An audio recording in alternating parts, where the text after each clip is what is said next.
You're listening to the Cyberwire Network, powered by N2K.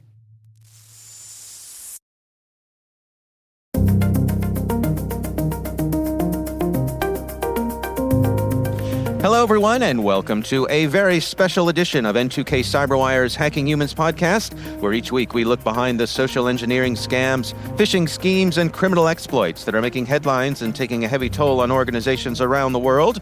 I'm Dave Bittner, and joining me is Maria Vermazis. Maria. Hi, Dave. Good to see you in person. This week we are coming to you from Zero Trust World in Orlando, Florida, where we are joining security leaders and practitioners from across the industry. Our coverage here is made possible by our sponsors at ThreatLocker, who've brought the community together to talk all things zero trust, resilience, and the future of cybersecurity.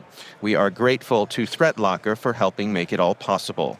Joe Kerrigan was unable to join us this week here in sunny Florida, but we have a very special guest today, host of the Bowtie Security Guy After Dark podcast. Yes, there you go. You got it. Rob is one of the featured speakers this week here at Zero Trust World, and he's going to be sharing highlights from his presentation on phishing.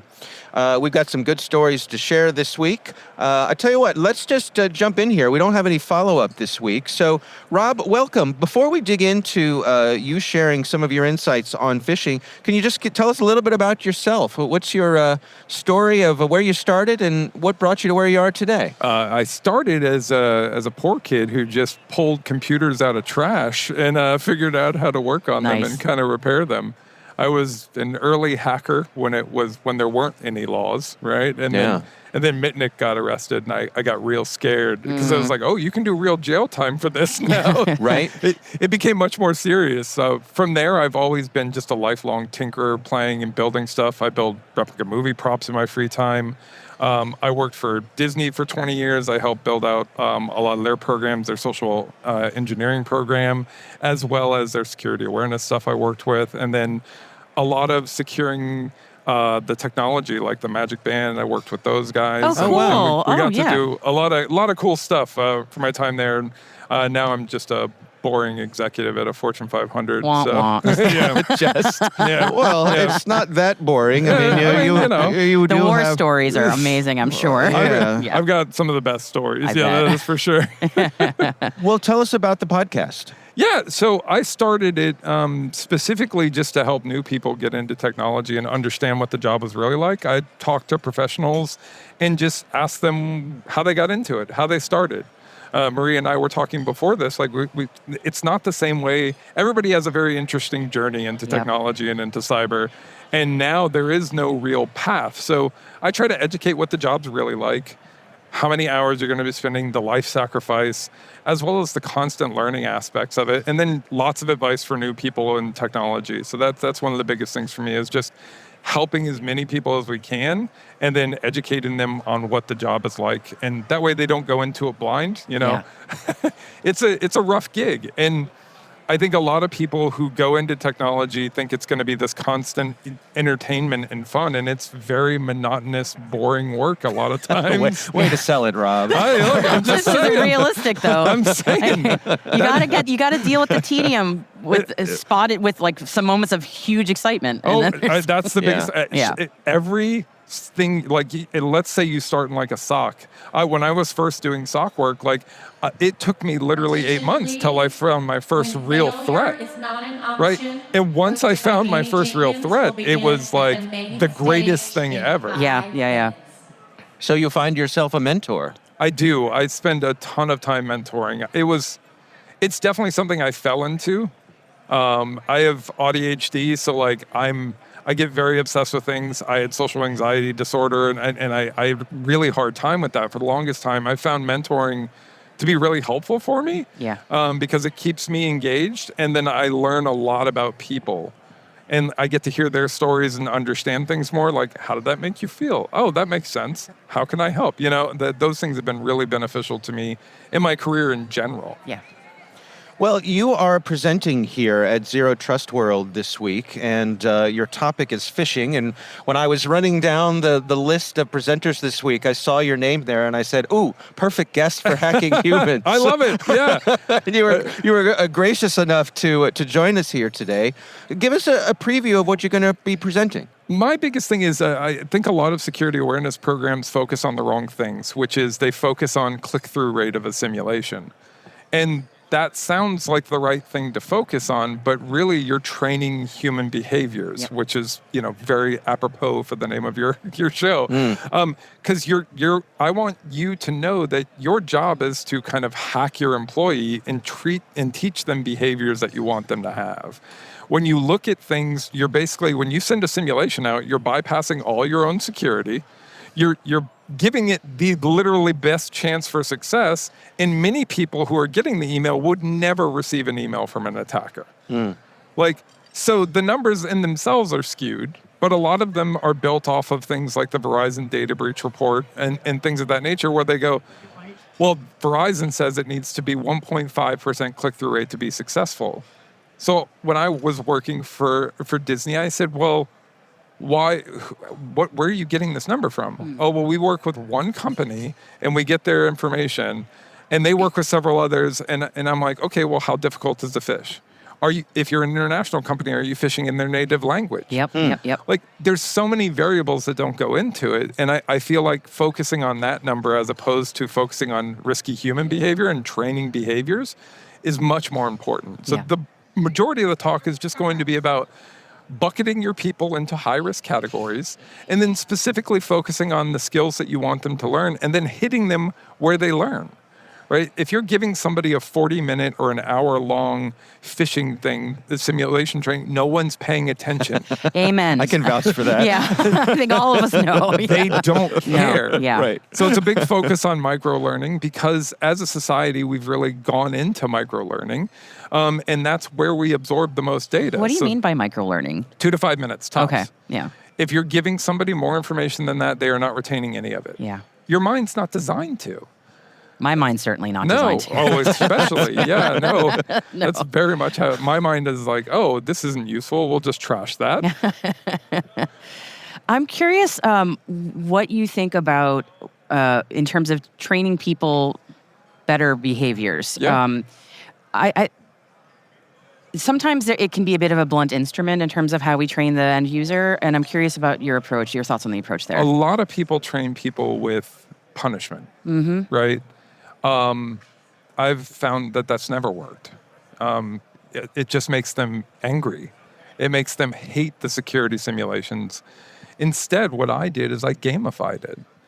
I would put pop culture references in my simulations, and I would train, and I went across the company, told them I was doing this. So, hey, when you see a simulation, I want you to look for that reference to Mel Reynolds from Firefly. I want you to find that, and I want you to message me. And if you do, I'll send you some swag. No. Yeah. That would have worked so well on me. Yeah, right. You'd be the most well-trained person in the company. Right. So it trained a behavior of analyzing an email before clicking or doing anything. And you reinforce that behavior with, it's very similar to Pavlov's dog, right? So you reinforce that behavior with good things. Yeah. And you don't punish them. And when you have a situation where people have fallen for multiple simulations, you give them a live presentation and you talk about the personal brand damage, making it about them as opposed to making it about the company. Because anyone listening, no one cares about your company. You do, because you may be the boss, but your employee doesn't care. They just don't want it to hurt them. So really focusing on brand damage and personal brand damage. And when I worked at Disney, it was easy. Like, hey, if you get compromised, your informant that you have for ABC may not want to work with you anymore. You've spent the last 2 years cultivating that relationship, and now they're scared because they don't know if their identity is safe anymore, and that instantly kills it. Yeah. We were able to go from like a 2 to 3%, like people reporting to 50, 60%, where people started reporting and really putting in the effort because they engaged and they thought it was fun. And I really empowered them. I deputized everyone that I would do a class with. I'd be like, you are the frontline defense. Yeah. You're what catches what comes through the cracks. And there are things that come through the cracks. And that's where you would, maybe test it a little deeper, where you have a red team go in, pull some emails from the outside world that are found in the wild, because hackers are lazy for the most part. Like they lean towards optimization. 100%. That's a much better way. Yeah, but they want to go through the easiest path, and many of them don't have the technical skills to do anything but the easiest path. Yep. And phishing is one of those that has no bar to entry.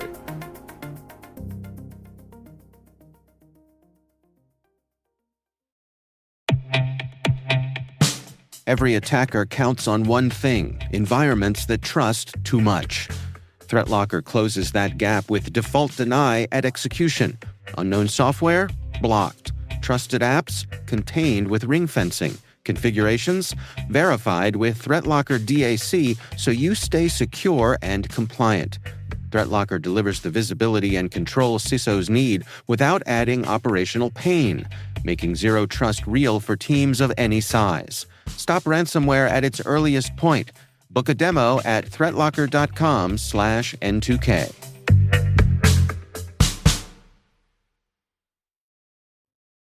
So there's this notion that from a company's point of view, it's corrosive for me as the company to be in a situation where I am intentionally trying to deceive my employees. Yeah. That makes a lot of sense to me when it comes to phishing simulations. I can understand it. But how do you walk the line between effective phishing simulations, let's say, and, we all hear the ones about everybody's getting a raise, or everybody's, Christmas bonuses are here, that sort of thing. Oh, yeah. Extra day of vacation. I love that one. Oh. No, well, so when I kind of fell into the program because I had talked smack about it, and I didn't realize the person who was running it was on the other side of the fence. So I was like, this He's simulation right behind me, isn't this he? simulation is ridiculous. And they go, do you think you could do better? And I'm like, yeah. Oops. So I throw out my first simulation idea, and I'm like, cool, well, we'll just say that we're not going to look at Memorial Day as a holiday anymore, and we want people to click on this if they don't agree with it. And they're like, no, that's insane. You'd get a high click-through rate. And I was like, but isn't that what we want to do? And they're like, well, no, we want a low click-through rate. And I was like, then why are you running simulation? Yeah. Oh, boy. Oh, Wow. no. So perverse incentives. Yeah, so I dialed it back. And really, it's about educating people on why you're doing it. And I had a lot of conversations and what I called the Security Roadshow, where I went around and I talked to a lot of people why we're doing it. I'm not trying to trick you. I'm trying to be there so if you do fall, I can pick you up easily, as opposed to losing a promotion, losing that person, that sponsor that you were trying to work with that you now just sent a phishing email to.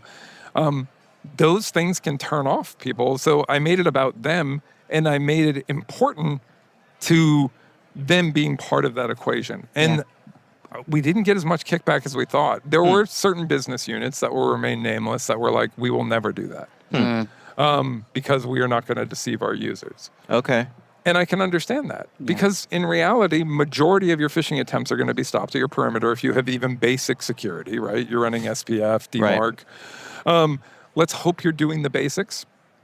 And if you are, why are simulations even important? And it's about teaching behaviors and training people to kind of think differently. I'm curious, when you have these conversations with the C-suite or just executives in general, how you approach it with them. Oh, man. Those were, I believe, the words I used in the first C-suite conversation I had. Keep in mind, I was a young punk. And like, I'm not a guy who has like any sort of pedigree. I like somehow fell into security just by being there at the right time and putting in a metric ton of effort, like high school education, like. So I'm working with people who have been previous DOD, previous FBI, and I go, I said, and they go, well, the Verizon data breach says that 3% should be our click-through rate. And I said, it's garbage. And they go, excuse me?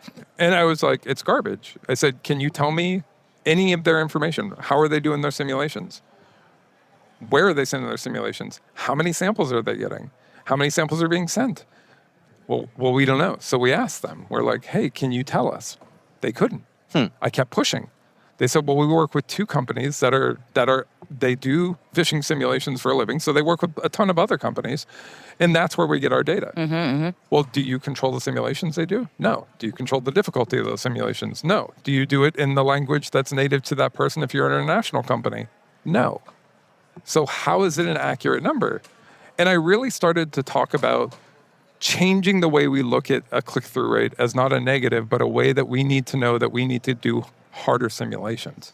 Yeah. We need to make things more difficult based on the phishings that are getting through our perimeter and being reported. We need to build those simulations exactly like the attackers are sending. Yeah. And I sold that idea, and they bought into it. Yeah. And they said, no, this makes sense. So when we would see a consistent 2 months in a row, a 3% click-through rate, we would then up the difficulty. But it took us a while to go from like Starbucks gift cards to one that tricked me. I left the program. And I'll tell the story because I have no shame. Listen, we've all gotten fished. It's everybody. It's not a matter of if you can be fished. It's just a matter of, are they going to catch you at the right moment? Yep. So I'm somebody who's been trained on this. I'm somebody who had built a program and spent the last 2 years living and breathing phishing emails, reviewing them, clicking on malicious links, detonating malware, and I was obsessed. So I had moved on. I'd become the manager of security engineering, and I got an email at 2 o'clock in the morning, DocuSign for a new employee. I literally had just hired a new employee in the UK. I clicked on it, and I saw the simulation notice come up, and I go, oh, man, they are never going to let me live this down. They are never. Yeah.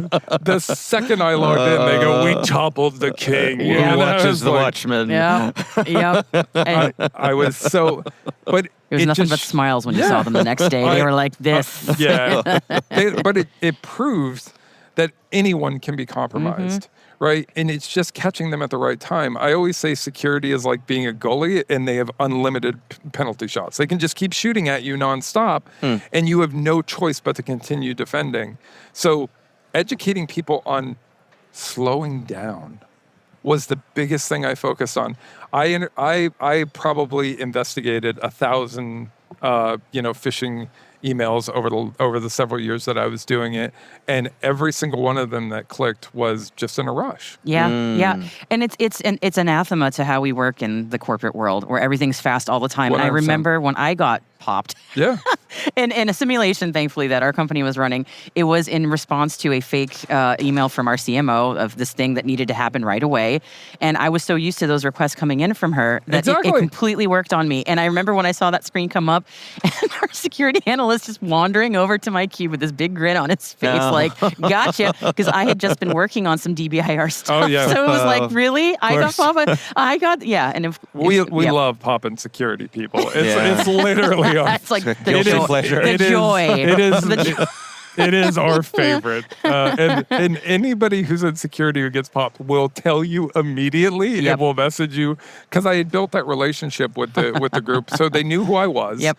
They knew the face behind the simulations, and they could come to me directly to complain or to tell me that, that was a good one. Right. Here I am, like, on me tonight. Yeah, and I'm like 15 years later, I still remember how it happened to me. I will never forget. I will never. Yep. I was so pissed. Yeah. I was like, I said, did you plan that? Did you know I had hired someone? Were you specifically targeting me? And they're like, no. Just absolute happenstance. Wow. And that's just proves it's like a horoscope, right? A simulation is a horoscope, and a phishing attempt is a horoscope. Somebody it'll relate to. You're right. Big That's old a great way of game. putting it. That's a great way of putting it. Yeah. All right. Well, Rob, we are definitely looking forward to seeing your presentation here at Zero Trust World. I tell you what, let's shift gears a little bit and get to this week's stories. And Rob, we'd love to have you participate along the way down. and let us know as we go. Maria, what do you have for us this week? All right. I'm excited about this one, especially since, Rob, you mentioned that you're a fellow tabletop role-playing game fan. So it is Thursday as we're recording this, which is normally my night, and I'm missing my session with my friends tonight. Adult make-believe time is rough. So I thought I'd bring the role-playing to us today. Nice. And so the story that I have is about a case that's going to the Maine Supreme Court right now. And I was reading the story, and I'm not telling you too much about it because I want us to role-play this a little bit. And my reaction to the story was, what did they expect would happen? So that's all I wanted to tell you. So I want the two of you to be a financial advisory firm. I want you're in charge of other people's money, okay? And I'm going to be your client who has been working with you for 15 years. And I'm just curious how you would react to the situation that an actual financial advisory firm dealt with. Okay. All right. So I'm calling you up. I've been working with you for 15 years. So I have $1.3 million in money with Fidelity, and I would like to completely empty that out. Can you help me with that, please? Why? Well, I have a really exciting opportunity, but it's in real estate. It's in real estate. It's definitely legitimate, and it's a once in a lifetime thing. And I really need that money, and I wouldn't be doing this for any other thing. You guys have known me for 15 years. Yeah. We have a long, good relationship. I've always appreciated your advice. I'm not going to another firm. This is the only time I will ever have this opportunity. So I just need that money. I mean, that sounds amazing. Can you tell me more about it? Yes. So this is, and I don't know all the details of this, but assume that I fill in a lot of relevant details here. And everything I'm telling you sounds completely of sound mind and legitimate. Awesome. No, that's great. How long have you known this person? Or, are they the King of Narobia? Like, I'm I wish I could follow you down that path on the RP, but it's definitely it's through a realtor who I know really well, and this is something that my wife and I have been looking into for years, and it finally happened. And again, I wouldn't normally ask for this, but I agree with everything. In fact, as Rob was saying those words, I was thinking the exact same words. Like, tell me more. Well, you don't want to instantly shut them down, right? So like they're a customer that's been there for a while, so you want to just kind of buy into their crazy. Right. Don't metagame now. You don't know that I'm crazy. I would say, as your financial partner, would you be okay with us doing a little due diligence? I would really appreciate that if you did some due diligence, actually. So by all means, go ahead. All right. So that's where things can... So we do the due diligence, and then we say, it looks good. Yeah, so that would have been amazing had that happened. No. Oh, no. No. Oh, no. So you both did really well. I feel a little metagaming did go on because this is a show about hacking humans after all. So you kind of knew where I was going with it, but you both did very well, I got to say. So let me... Do we get to go on to the next round? I feel good. I mean, honestly. So roll for initiative, and we'll see who goes. I'm down. Okay, good. I've got dice on my bag right now. I was going to say I should have brought my dice with me. No, that was really well done, and I feel as the co-role player in that one, I didn't actually have enough to give back to you, but you did really well. So let me tell you a little bit about the story about what actually was going on here and where this role-played situation diverged from what actually happened. So there is a firm in Maine, the state of Maine, called R.M. Davis, and they indeed had a 15-year client, a couple named Bruce and Linda McMillan. And Bruce and Linda McMillan went to their advisory firm and said exactly what I said to you both. Hey, I've got my entire life savings, $1.3 million in Fidelity funds. I want to wipe it out, and it's for a really exciting real estate opportunity. And to their credit, R.M. Davis did very similarly to what the two of you did, said, tell us more about that, because that is quite a request. Yeah, this sounds a little sus. Sounds a little sus, exactly. And indeed it was. And here's where it got tricky for everybody involved. Bruce and Linda lied to R.M. Davis at every turn and said, everything's totally on the up and up. Like, you can do your due diligence and everything that we're going to tell you essentially is a lie. Because as you would predict, they were being scammed. Yeah. And that money was indeed going to go to Bitcoin crypto scammers. Oh, wow. And I'm sure the scammers told them very specifically to lie also. Correct. Which is it's very easy when you basically make the people in on the scam with you. Yes. Because you can convince them that if you tell these people, they're going to get in on it too, and you're going to lose profits. That's right? correct. That is exactly what happened. So Bruce and Linda were coached every step of the way by the people who are scamming them. And the place where it diverged from what the two of you raised, which is actually, Dave, where you mentioned essentially a red flag type law, which does exist in Maine. It does. That is a law. Types of laws like that exist in about half of the U.S. states. Not in all of them, but half the states. It does exist in Maine. And that is actually the reason why there's a a lawsuit going all the way to the Supreme Court in Maine. Bruce and Linda, actually Linda has since passed away, but Bruce is suing his financial firm saying, you didn't see all of these red flags that we were throwing your way. We were clearly being scammed, and you guys didn't stop the scam. Whereas the financial firm said, you guys lied to us every step in the way. We tried to stop you. And so essentially, when this lawsuit was at a lower level of the courts, there's a phrase in the article that I was reading about this saying, the courts question whether investors have the right to spend their money as they wish, quote, even if it's stupid. Which made me go, this is a really interesting... Can't wait for law students to quote that. Even if it's stupid. Even if it's dumb. Yeah. Stupid. Yeah. That's awesome. So basically, the count. So yeah, on one side, the clients were saying we were being scammed, and there were a whole bunch of red flags that our financial advisors should have caught. And then the financial advisors are going, yeah, but you lied to us when we were trying to do that. And also, by the way, compliance and the red flag laws are not mandated. So we were doing the best that we can, but we did what we could. But it's not, there wasn't a law saying we had to actually, we had to do the best we could, essentially. So again, on the client side, they never disclosed to the financial advisors that they believed that their accounts had been compromised, and so that is why. So everyone was lying to each other. Yeah. So what do you do in that situation as a financial advisory firm? You did your due diligence, you did the best you can, but essentially if the client wants to do something dumb. I mean, you can't stop them. It's their money, right? Yeah, And yeah. that's the biggest thing. So my hope for them is that they documented it in writing. Because if a lot of this happened verbally, then that hearsay argument is going to be pretty difficult to prove. Yeah. And I can understand both sides of it, right? Because a lot of these people who get involved in these scams, they get scared, right? Yeah. And there's all kinds of different scams that are going on right now that, especially with AI making things a lot easier to falsify evidence and proof, that can be very scary. So especially for an older couple, I'm assuming they got 1.3 million. I'm assuming they've been saving for a bit. When they get targeted, it becomes a very simple thing of like, are they going to resist it and tell the truth and kind of come clean and risk the ramifications of that? Yeah. Because a lot of times there's some serious threats. I mean, I engage with attackers all the time as part of my social media stuff and I share those stories where I click on a fish or I call back that phone number from the Norton antivirus that fun sent times. me. Yeah. And I share what that's like and kind of that experience, and they can get very threatening. Oh, absolutely. Oh, yeah. Like Very quickly. Physical threats. Yeah, absolutely. Yeah, and another question about the red flag law and in this specific situation was there's a bit of a wrinkle about whether or not a financial advisor can act whether or not they think their client isn't of sound mind. Like power of attorney?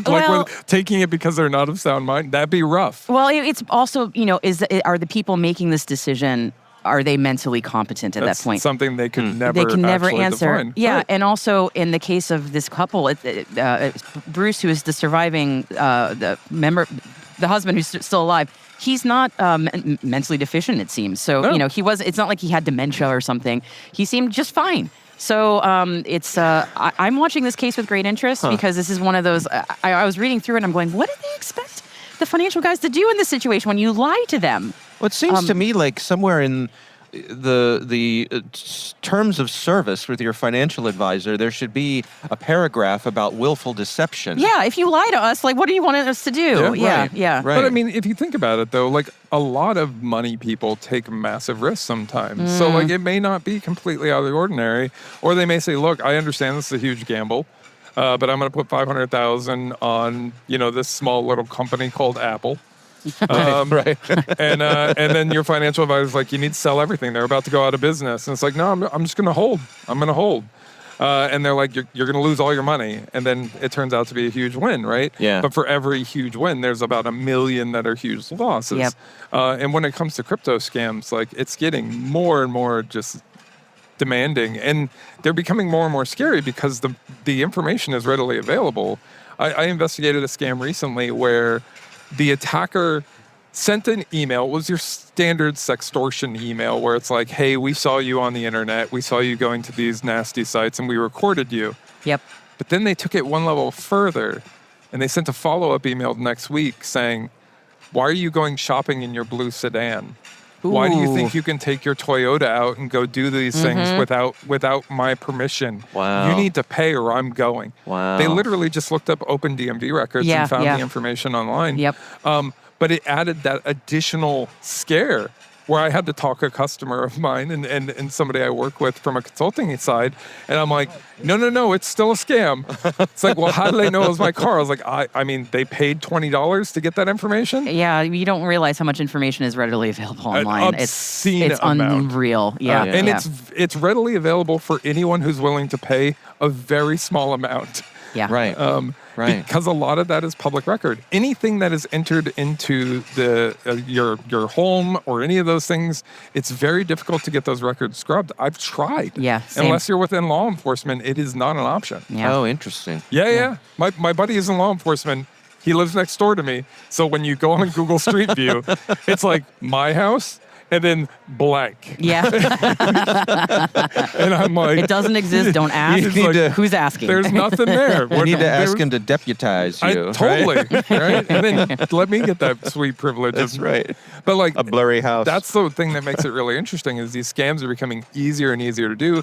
And people in general want to please people. And if you add a little bit of fear and a little bit enough to give them social trust, it's over. Yeah. Like, Yeah. Yeah. and when you can tell them you've got their home address. Yeah. you've Here's got a their picture of car, your house. That one scares people, Or here's your understandably. car, Yeah. right? Yeah. Yep. And you could take a photo now with AI from Google Street View. You could say, create this, put this car in a Publix parking lot, put this car in a Walmart parking lot. Yeah. And create that image. And then you could send that and say, hey, I'm watching you. Yep. Right. Right. There's a new scam on eBay that you may have heard about where people are getting items in and then they're tossing them into AI and they're saying, add a crack to this.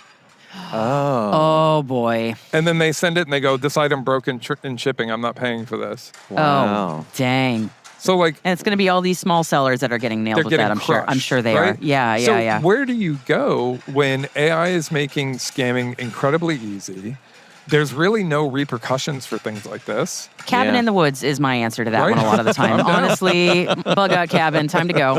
Yeah. Yeah. No, that's the best way to go. Herding sheep in New Zealand was always my my sounds- out. That sounds great. I'm lovely. gonna hang out in the Shire. Yeah, That's right. I mean, we'll set up an Airbnb. Exactly. Marie and I will I'm come and in. hang out. That's Yeah. right. Yeah. We'll play D&D. We'll play D&D. Oh, of course we will.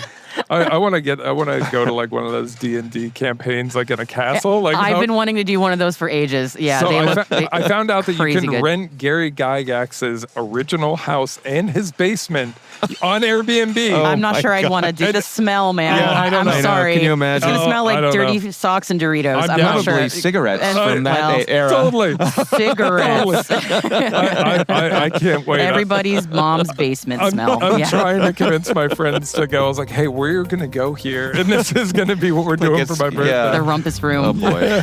All right, I'll tell you what. Let's take a quick break here to hear from our sponsor. We will be right back after this message.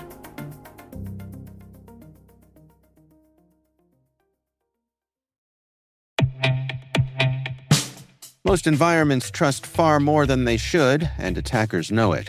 ThreatLocker solves that by enforcing default deny at the point of execution. With ThreatLocker Allow listing, you stop unknown executables cold. With ring fencing, you control how trusted applications behave.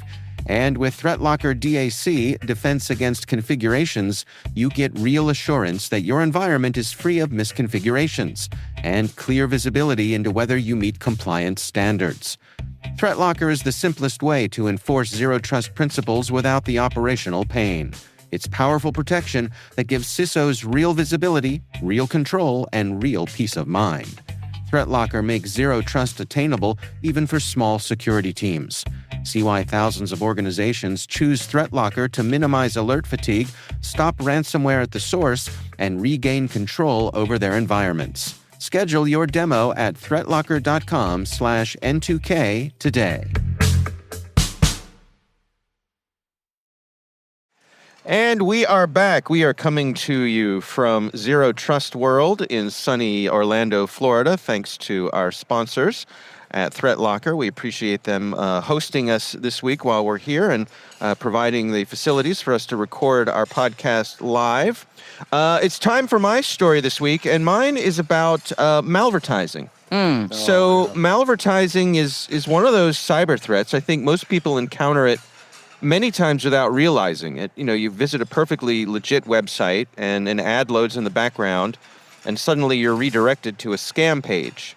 It's an operation, in this case, in this research from the folks at Scambait Security, they identified a threat actor called D-Shortiez. That's a good name. D-Shortiez. My favorite is still Charming Kitten. Yes. That's the best attacker group name. Yes. We joke that if Canada had a threat group, it would be Apologetic Beaver. Yes. I'm down. So Angry Moose. That's the other one. So the folks at Scambait, they've been tracking this group since 2022. And early on, their ads pushed fake giveaways, the things like, hey, good news, you're the 5 billionth Google search today. And they had bogus Amazon prizes that trick people into entering their credit card information. But last year, the researchers noticed some changes. The same infrastructure suddenly began redirecting Windows users to fake tech support alerts that look like Microsoft security warnings. But while investigating these campaigns, the team stumbled onto something interesting. They found an internal testing page that the attackers themselves were using. Nice. It was sort of a staging area where the criminals tested their ads before launching them. And of course, for the researchers, this was a goldmine. The page was publicly accessible. Oh, no. I love when attackers leave their stuff open. Wait for it. It gets better. Oh, good. It was regularly updated with the new domains that the attackers plan to use next. Oh, how convenient. Yeah. So the researchers built some automation to monitor the page and harvest the domains, which meant they could block the infrastructure before the ads ever went live. So a few months later, they discovered a second cluster of infrastructure. This one had an admin control panel that showed all the active campaigns, performance metrics, and targeting data. That's Wow. awesome. That's The a gold mine. attacker, well... For the researcher. For the researcher, yeah. The attackers had added a password. Oh, no. Oh, no. Is it password?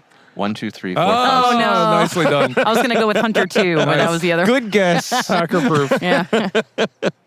So the researchers could still keep watching from the inside. They were able to match the campaign IDs and domains to their own scanning systems. And again, they could identify and block these malicious ads before users ever saw awesome. them. They tracked 59 million malicious ad impressions in 2025. About 95% of them were aimed at U.S. users. So a couple of takeaways here. I mean, first of all, malvertising remains massive and profitable as an ecosystem. It's not just profitable for the attackers. That's the thing people don't realize. Yeah. Like, I investigate fake jobs and stuff on LinkedIn, which is basically the same thing. They're just trying to steal your information. Right. There's people getting rich off of it, and the companies who put the data out there. I think Facebook recently had a thing where it's like $2.1 billion of their ad revenue is from scammers. Yep. Yeah. Right. We talked about that on the show, and we were like, why would they want to stop when that much money's coming in? I had built a bot that would go and validate every URL that was posted and then post a comment that said, like, hey, just want to let you know this website was created in the last 24 hours and is most likely a scam. Yep. And they permanently banned me and then IP banned me and then banned my name. So like I was Meta did this? Yeah. And then they found your MAC address and they blacklisted I was permanently removed. And then they added a thing on my account You where need a trophy for that. I would be very proud of that. So then they added of a something badge to of my honor. account where they said, if you want your account back, we need your photo ID and all your, basically a copy of your driver's license to re-enable your account. Oh. And I sent them a photo of myself. And at the time it was Christmas, giving the middle finger. And surprisingly, my account never got re-enabled. What a shame. But it had little Christmas lights on the finger. Yeah, but That's right. the advertising makes companies huge amounts of money. Yeah. Yeah. Most of the fake ads, the fake jobs that myself and my buddy Jay, the profiler, look into on LinkedIn, are all sponsored. Meaning that they paid a percentage to get those jobs out there. Right. And we've had the attackers. So whenever you start exposing scammers, you get attacked. and you get attacked a lot. So I get threats all the time. And on top of that, they'll be like, no, we're totally real.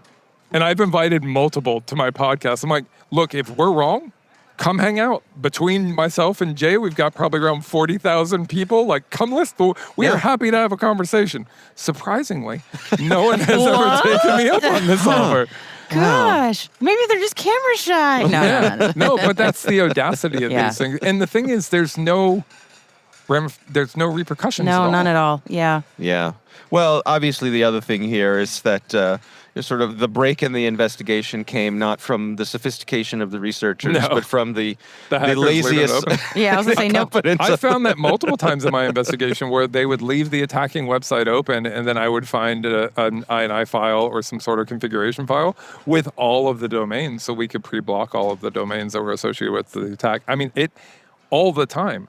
Because majority of attackers, so here's another thing that a lot of people don't talk about is a lot of people doing attacking are not doing it willfully. They are literally enslaved. Yes, yeah. Like they went to a tech interview in Nairobi or some third world country, and then they were captured, and they have to earn their way out, especially with the Lonely Heart scams and the pig butchering scams.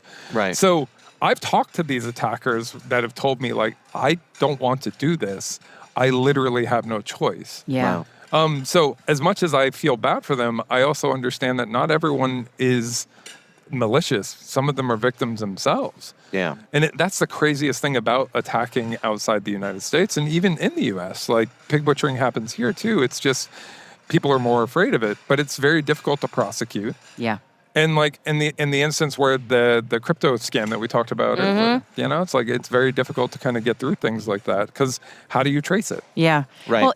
Well, what you were just saying about we used to say a lot of the times that a lot of times attackers were kind of stupid and.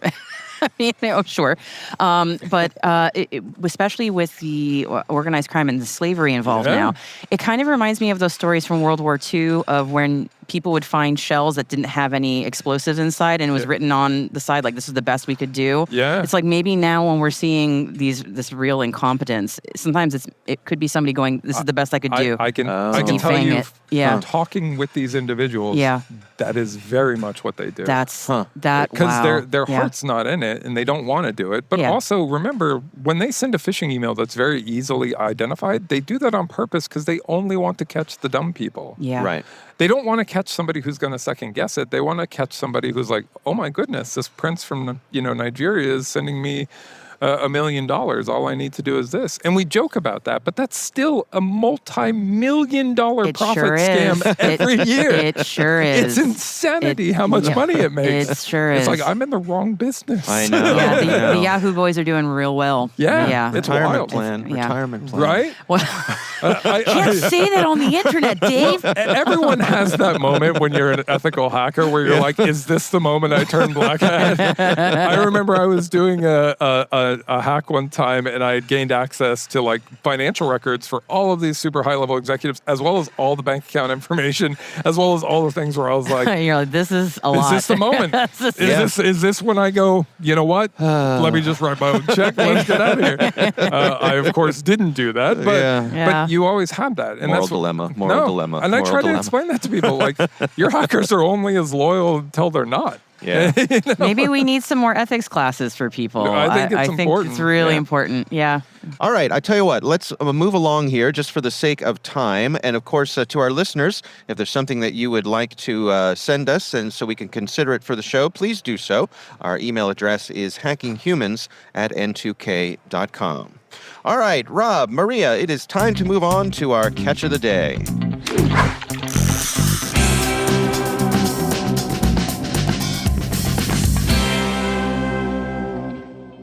Our catch of the day comes from the Scambait Subreddit. And Maria, why don't you lead us off here? This is some pretty standard stuff here, but I think entertaining. All right.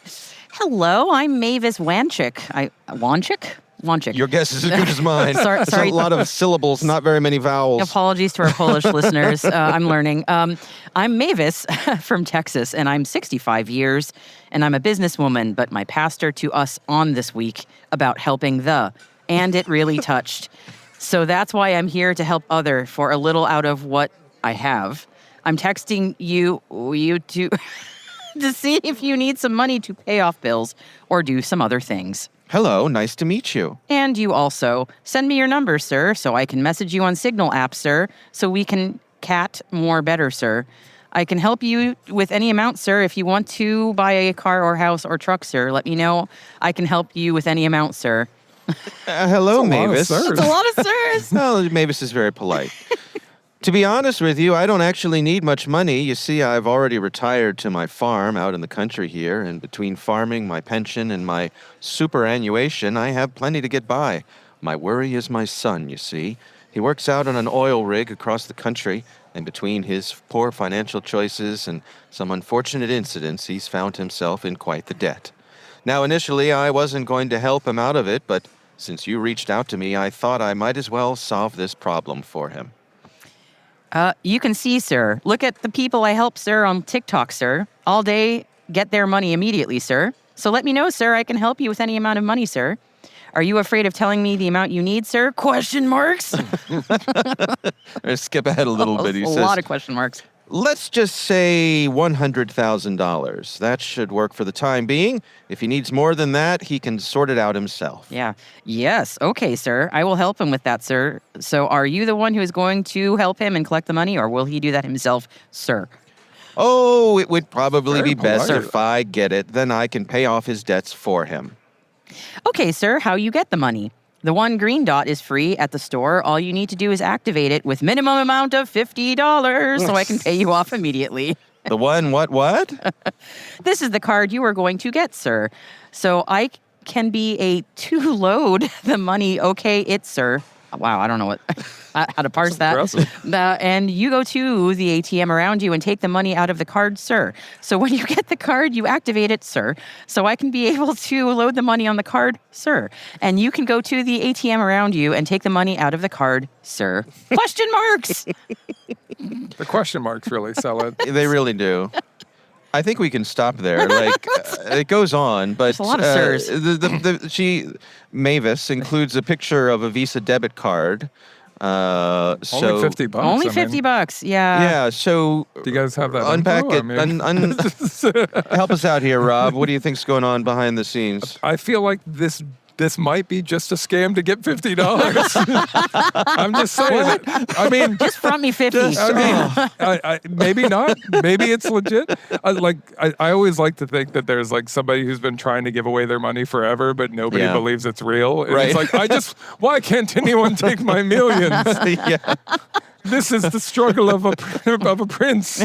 This is what I have to deal with. I feel like that I would love that to be a reality. I mean, I'm available if that person does Yeah, exist. that's Feel right. free. Yeah. Sadly, Please pay off my mortgage. At n2k.com. Like, I Yes. would love that. Go ahead. Yeah. Yeah, I wonder too, like, is as you were saying earlier, Rob, like they want to find the gullible people to get them on Of the course. hook. And you start Yeah, with yeah. $50 and now we got a hot one on the line. Well, Let's just keep them sometimes it going. ends there too. So I've investigated a ton of these because I love investigating scams and kind of messing with scammers, probably to a point of obsession. And I sometimes it stops at the $50.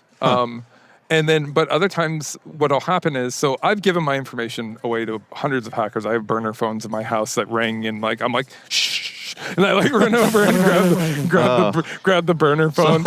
A cocktail party at your house is just a joy. Totally. So It's a symphony of ringing. my kids are always like, "What are you doing?" And I'm like, "Shh." "Why are you giving them money?" So like, what it'll start out with is 50, and then what happens is your information gets added to what I call like the hacker Rolodex. So a lot of these people share information. It's run by, I would guess, probably maybe 100 or 200 organizations. They're all little small sub pockets and they share information with each other. And the reason I know this is because I fall for scams purposely. And my phones blow up constantly with phishing messages, with scam text. My fake emails that I've used in scams get tons of like, hey, you need to pay Norton Antivirus, because they know once they have one person, then they sell that information to another hacker group. And it's very inexpensive to buy things like that, like Oh, yeah. on the dark web. Like just, you can buy like a whole trove of people who are just like whales, so to speak, and you pay 50 cents, dollar, because they're just making money on top of money at that point. They've already done the scam. Right. Now they're selling your information to make more money. That's how a lot of the job scams are working right now too, is they'll get you with a $25 application fee. Yeah. One of the ones I investigated recently was brilliant. They said, hey, we would love to hire you, but we need to do a background check. And they send a link. And the link goes to a legitimate website for a credit check. And I was like, how are they making money? What is this scam? There was a referral link in the URL. So they get a cut. They send it out to millions of people. Wow. They get a cut for every person who signs up. They spend $9.99 for the first month. That person at the end of that month gets paid $5 or whatever it may be for that new person that just signed up. You're making literally $500 to $1 million a year just sending out fake jobs and sending them a referral link to sign up for the credit check. Wow. And then that's how you streamline it, right? They go, hey, we want to streamline you, but we need to get a background check done immediately. And with so many people struggling to find work in technology, Oh yeah, dime a dozen. It's very easy to get people who will fall for it. You got to wonder how much of the tech ecosystem right now is being propped up by scam. I estimate 80%. Oh my God. Wow. It is an obscene amount of fake jobs. Wow. I have my buddy Jay, and I've mentioned him before. He's called the Profiler on LinkedIn. He's removed 38,000 jobs in the last year. Jesus. I've investigated in the last 2 years. I've investigated for mentees probably maybe 40 or 50 job offers. 99% of them have been scams. Really? Wow. Yeah, man. And they're really good. I had one that was brilliant. They had compromised a recruiter's account, a well-established account. So it passed my first sniff test. Yep. And the account looked good. They've been posting. My friend went for the job interview, and it just seemed a little bit off. Was it remote, in person? Remote. Okay. Yep. And they wore the recruiter's face. Oh, wow. Jesus. They put on a deep fake, which is relatively easy now with some photos. Yep. And they wore the recruiter's face. And luckily, my mentee, who's been in technology for a while, she goes, "Can you spin in your chair?" Because the mask can't it won't stay. Yeah. Right. And they refused. Oh, my chair doesn't spin. Well, that's fine. Put both your hands in front of your face like this. And that's good now, but we're looking at maybe 6 months, maybe even a year. That won't work anymore. Yeah, I know. Yeah. That cat and mouse game is always being updated. It is scary, Yeah. but majority of jobs that I've investigated, majority of roles that are posted are either not real or they're already filled. Companies have to post roles externally. There's a lot of policy around that. Yep. So I always tell people who are in the job market who are struggling, I'm like, it's not you. Statistically, that job went to their 10 friends who are unemployed right now. Yeah. You have to become one of their buddies. When I got laid off, I hit LinkedIn really hard. And I realized that building a social presence was really important. And then I started to get interviews by building a reputation, and kind of people started coming to me.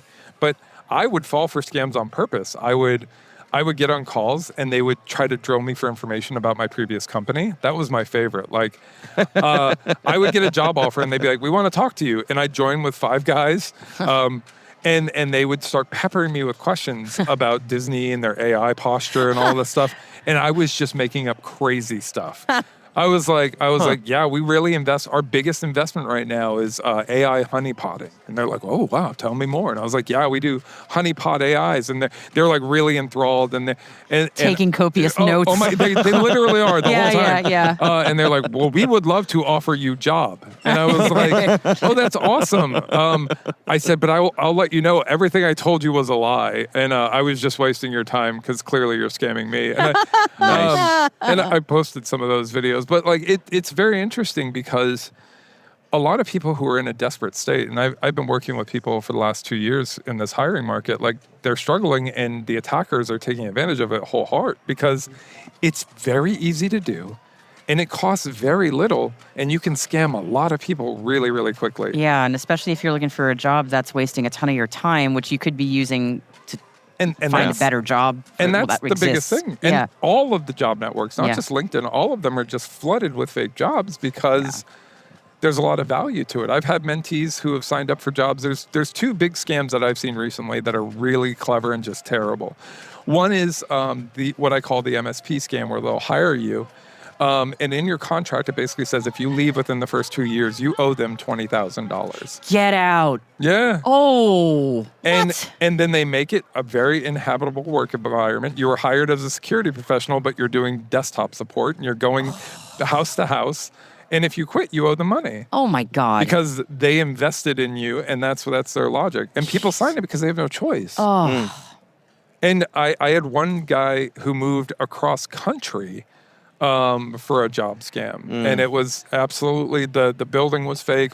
He came to me after, and I tried to help him recover some of his things, but like, it was rough. It was, wow. It happens so often that it's like not even, when anybody messages me. So if you're a new person in cyber and you're listening to this and you get a job offer, it's a scam.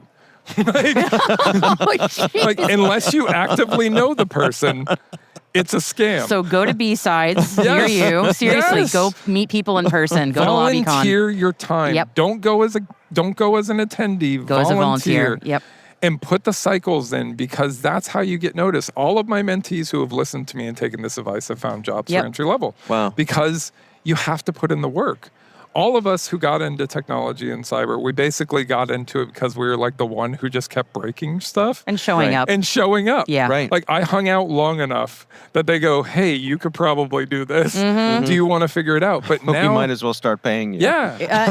Honestly, yeah. And I've known people who've gotten jobs by hanging out at the Locksport table at every con. Yeah. And it's just like, you make enough conversation with people, they go, your brain works the way we need it to work for the kind of work that we're doing. 100%. Yeah, it's amazing. Yeah, and cons always need people. And they really need volunteers. And I know it's hard for people who are neurodivergent like myself to be social. And a lot of us are in this space. So almost all of us. Almost all of us are. So I like, would you're say with friends. The majority of people in technology, because you got to be a little bit You gotta be a little OCD spicy. and a little neurospicy. You gotta be spicy. You have to, because the job itself is very, very repetitive, very monotonous, and you have to get kind of obsessed about the world's smallest details. Yep. And get mad about it. Like really upset. Really mad. Like that you can't find this tiny needle in a haystack. I remember staring at logs for like a day. And my daughter comes in. She's like, what are you doing? And I'm like, well, I'm analyzing log traffic. She's like, that's boring. And I was like, yes. It is. Yeah. Yes, it is. But I will find this anomaly if it kills me. Yeah. The attacker got in somehow, and I will find it. My pattern me- matching skills are unmatched. Yeah. For me, that was as a teenager debugging code in BASIC on my TRS-80. Yeah. Oh, boy. But yeah. like locked in. Yep. Like, why is this not working? Yep. No, you get super obsessed. And I think a lot of people, because, especially the younger generation, because of the constant instant knowledge, super fast kind of they don't know how to dig in deep. To do the deep work. Yeah. I hired an entry-level role recently, and I asked very basic questions, like basic troubleshooting stuff. I gave people 24 hours. Granted, a very short amount of time to prep. And I interviewed 15 people out of the 700 applications I got in the first 24 hours. Because I opened a true entry-level role. Like, literally no experience was required, which is wow. A unicorn. That's unheard of. a unicorn at a Fortune 500. Oh, Wow. RIP your inbox. Yeah. Oh, it was nuts. Yeah. So I didn't post it on my social media because, God, that would have been bad. So I went with mentees. I went with people who were referrals, and we interviewed 15 people, and 10 of them right off the bat didn't even research what the role was. Didn't do any sort of deep diving into it. One guy was using AI. I totally busted it. Like, bro, I asked you these questions specifically because I know what the prompt's gonna give. And the other ones just didn't do any basic troubleshooting and had never done it in their entire life because they don't need to anymore. Yeah. Well, Why do you need to troubleshoot when I can just ask AI? Yeah. Wow. So knowing how to do deep work and Tinkering and getting into a flow breaking stuff state. and failing. Yeah. Over and over again. Yeah. Right. That was my greatest teacher. Persistence. Always. Yeah. Always. Yeah. Always. All right. We got to wrap up here. Rob, thank you so much for taking the time for Thanks us. for This was letting me a This was a true lot of delight. fun. No, Yeah. I'm really glad we got together here. This was really great. And since I butchered it on the way in, I'm going to let you tell people how to find your podcast. Go for it. Yeah, so I'm all over. You could just search Bowtie Security Guy, all one word. After Dark is the podcast. I also post a lot of content on LinkedIn. Just search Bowtie Security Guy, one word, on Google or any search engine. The AI will tell you how fantastic I am. I love how the AI is like a 20-year security veteran with multiple connections. Is the information correct? It is. Okay. It is. It's all hallucination. And I'm okay with it being hallucinations too. But, but yeah, known for his extraordinary good looks. Oh my God, exactly. His amazing beard. Yeah, but no, it's really fun. But yeah, please definitely check it out. Anybody who needs help who's listening, if you're struggling in this job market and you can't find anything, I help people for free. I get that you have a ton of listeners, and I'm probably going to rest in peace my inbox. I don't care. I'll make time for you because there's so many people struggling. And if you're in technology and you are employed and you are not actively helping at least one person a week, you're doing a disservice to our community. Amen to that. So please reach out to me. I don't charge anything for it. I'll do resume reviews. I'll look at your LinkedIn. I'll help you do interview prep if you have an interview. I will make time for you because this market, we need people who are willing to give time and help people, and it's hard. Yeah.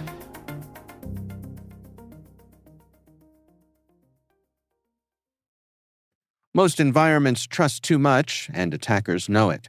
ThreatLocker enforces default deny at execution, blocks unknown apps, and limits what trusted apps can do. Stop ransomware at the source. Get your demo at threatlocker.com/N2K. That is Hacking Humans, brought to you by N2K Cyberwire. We'd love to know what you think of this podcast. Your feedback ensures we deliver the insights that keep you a step ahead in the rapidly changing world of cybersecurity. If you like our show, please share a rating and review in your favorite podcast app. Please also fill out the survey in the show notes or send an email to hackinghumans@n2k.com. This episode is produced by Liz Stokes. Our executive producer is Jennifer Iben. We're mixed by Elliot Peltzman and Trey Hester. Peter Kilpie is our publisher. I'm Dave Bittner. And I'm Maria Varmazis. And Robert Wetstein. Thanks for listening.